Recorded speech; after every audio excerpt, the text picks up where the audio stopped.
Hello and welcome. Let's speak a little bit about non duality. Now, apparently, sometimes non duality is deemed as a philosophy or a theory or a perception or something that someone has or something that can be grasped, that can be taught or shared or non-duality simply means not to. Non-duality is not a philosophy or a theory or a view or a perception that that can be confined.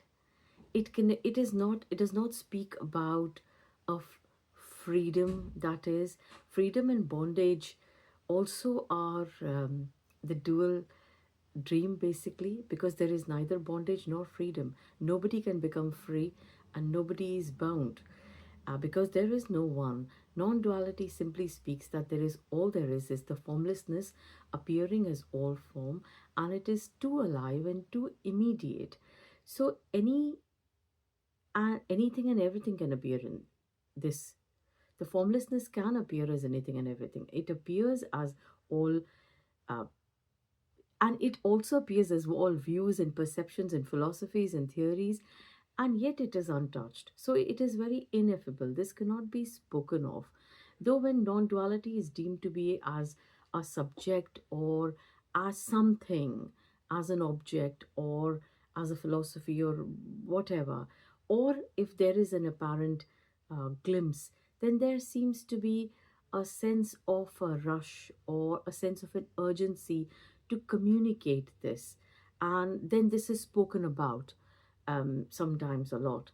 And or maybe not, but of course there's no one doing this, but there seems to be like, if there is an apparent glimpse, then normally non-duality is then deemed to be something, an object that can be shared, and it is deemed as an, even as an illumination, or as an apparently sometimes it's even seen as an experience.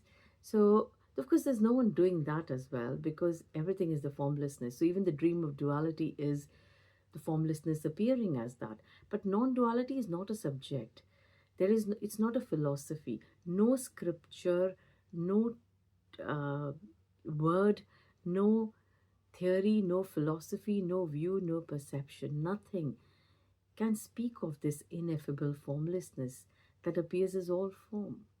And it is too alive and immediate to be confined in any scripture or book or in anything for that matter, in any message, in any song.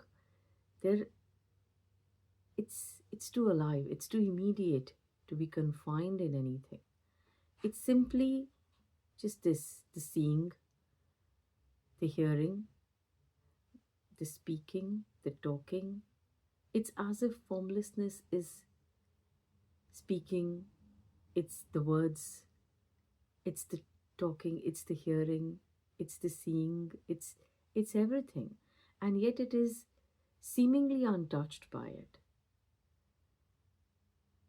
That's unconditional love. Unconditional love seems to be more of a lovely word, which seems to have no opposite, because hate is not the opposite of love. Every opposite that appears is simply the dual dream. So even bondage and freedom are the dual dream, because there is no bondage, there is no freedom, because no one is bound. That's an illusion.